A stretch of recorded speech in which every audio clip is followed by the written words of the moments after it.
University మంచి భవిష్యత్తు కోసం తెలుగు విద్యార్థులు ఇష్టపడే యూనివర్సిటీ.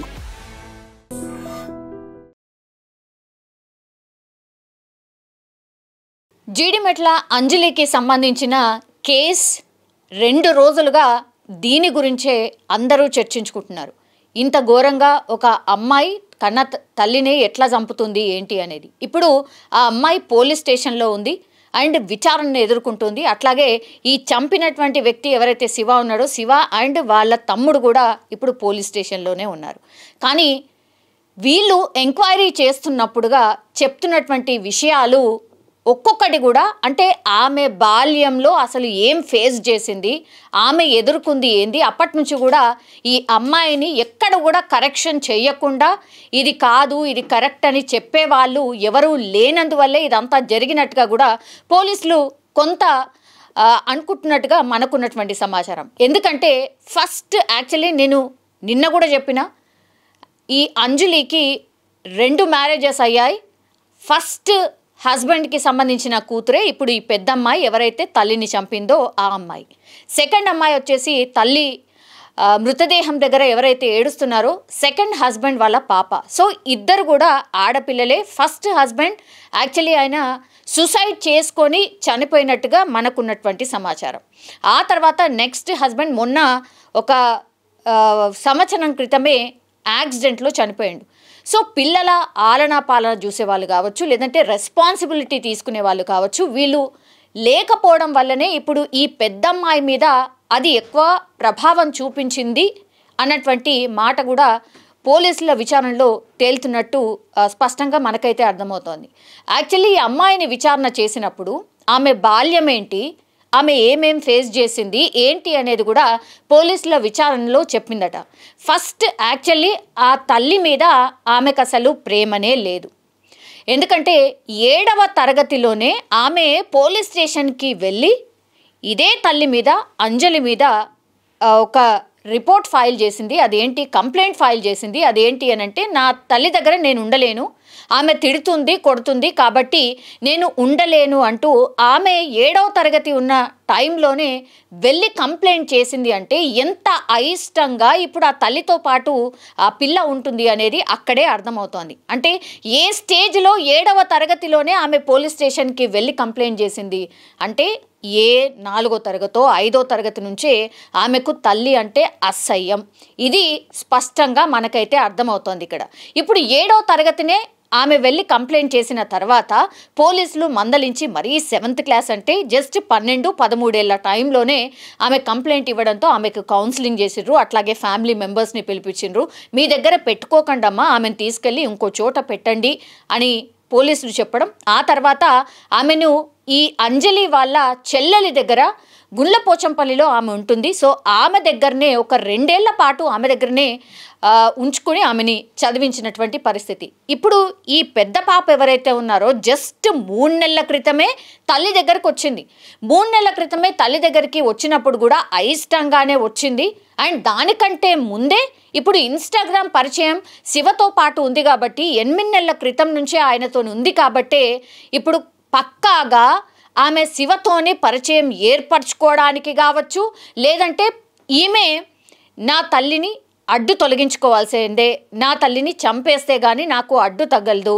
అండ్ ఇంకోటి ఏంటంటే పూర్తిగా నేను ప్రశాంతంగా ఉండాలంటే ఆమె తల్లి ఎక్కడ కూడా ఉండకూడదు అని ఫిక్స్ అయింది. కాబట్టే శివ అనే వ్యక్తితోని ప్రేమాయణం కావచ్చు, శివ అనే వ్యక్తి సపోర్ట్తోనే నేను ఇదంతా చేయగలుగుతాను, శివ అనే వ్యక్తితోనే నా తల్లిని పూర్తిగా చంపేయగలుగుతానని ఫిక్స్ అయింది. కాబట్టే ఆమె కేవలం 15 సంవత్సరాలు మాత్రమే ఉంది, కానీ ఆమె మైండ్లో ఒకటే ఫిక్స్ అయింది, నా తల్లి లేకుండా ఉంటేనే నేను ప్రశాంతంగా ఉంటాను. ఇప్పుడు శివతో పరిచయం ఏర్పడిన కొన్నాళ్ళ నుంచే శివకి పూర్తి ఇన్ఫర్మేషన్ ఆర్ ఫ్యామిలీ బ్యాక్గ్రౌండ్ మొత్తం చెప్పింది. ఇట్లా తల్లితోనే నాకు ఇష్యూ ఉంది, నాకు ఇష్టం లేదు, నేను ఉండలేను, నేను పూర్తిగా నీ దగ్గరికే వచ్చేస్తాను అన్నటువంటి మాట చెప్పింది. కాబట్టి ఈ ఇన్సిడెంట్ జరిగే కొద్ది రోజుల ముందు అంటే 19వ తారీఖున ఆమె శివ వాళ్ళ ఇంటికి వెళ్ళిపోయింది.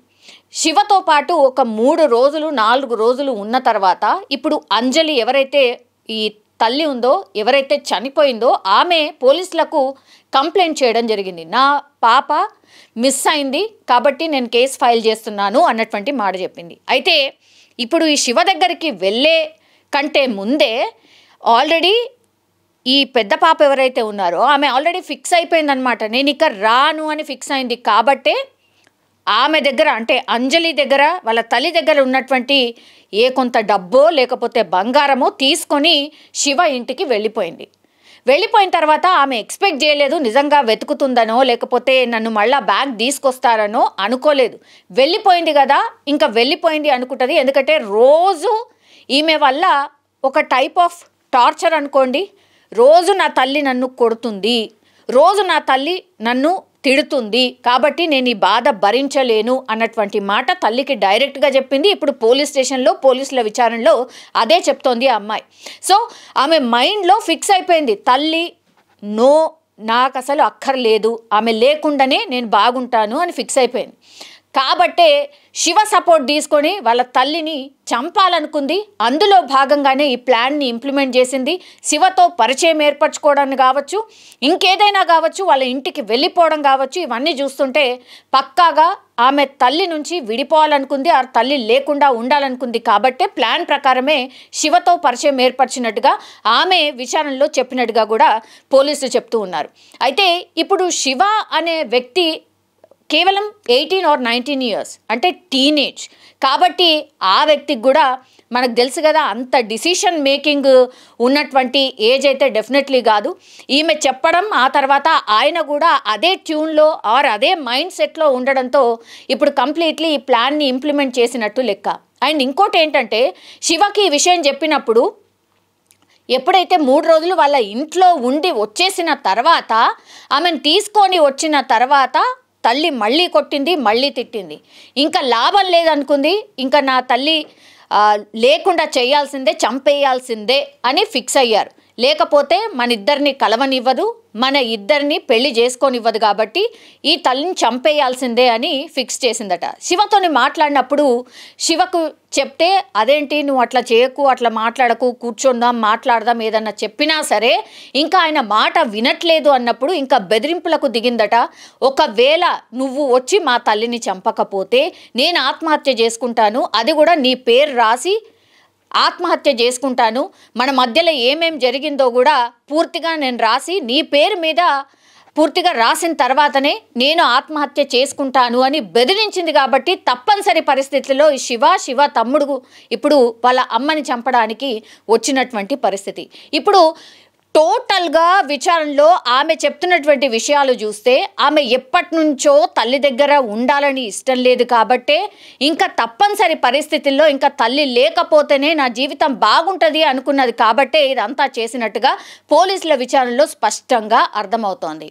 కాబట్టి ఈ కేసులో ఒక్కొక్క విషయం, ఆమె బాల్యం నుంచి ఇప్పటి వరకు జరిగింది విషయం అంతా కూడా పూర్తిగా విచారణ చేసినప్పుడు పోలీసులు కనుక్కున్నటువంటి సాక్ష్యాలు ఇవి అనుకోండి, నిజాలు ఇవి అనుకోండి. ఇప్పుడు ఇంకో ట్విస్ట్ ఏంటంటే, యాక్చువల్లీ శివ వాళ్ళ మమ్మీ ఏం చెప్పింది, అవును చంపేయడం బెటరే, చంపేస్తే అయిపోతుంది, నిజంగా చంపడమే ఆమె అమ్మాయి చెప్పింది కరెక్టే అన్నటువంటి మాట చెప్పింది. ఇప్పుడు ఇక్కడే సస్పెక్ట్ చేయాల్సినటువంటి అంశం, అసలు ఎందుకని శివ తల్లికి ఏం కోపం, శివ తల్లికి ఎందుకని వీళ్ళ అమ్మ మీద ఎందుకు కోపం ఉంది అనేదే ఇప్పుడు అసలైన ట్విస్ట్. అందుకని ఇప్పుడు ఎవరైతే అంజలి వాళ్ళ సిస్టర్స్ ఉన్నారో లేకపోతే వాళ్ళ బంధువులు ఎవరైతే ఉన్నారో ఇప్పుడు శివ వాళ్ళ అమ్మ మీద కేస్ ఫైల్ చేయబోతున్నారట.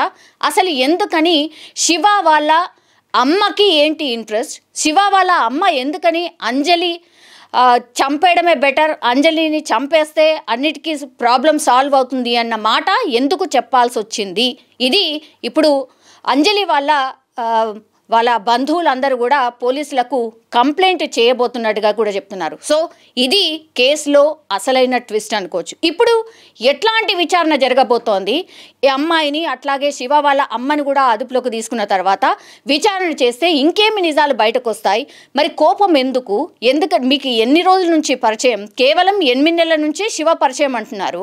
అసలు శివకే అమ్మాయి పూర్తిగా అర్థం కాలేదు, అట్లాంటిది మీకు వాళ్ళ తల్లి ఏం అర్థమైంది, మీరెందుకు చంపాలనుకుంటున్నారు? ఇవన్నీ విషయాలు కూడా తెలుసుకోవాల్సిన అవసరం అయితే డెఫినెట్లీ కనిపిస్తోంది. కాబట్టి ఈ కేసులో మాత్రం ఇదే ట్విస్ట్. మరి శివ వాళ్ళ అమ్మ మీద కేసు ఫైల్ అయితే పోలీసుల యాక్షన్ ఏముండబోతోంది, పోలీసుల విచారణలో ఇంకెన్ని నిజాలు బయటపడతాయో చూడాల్సిందే.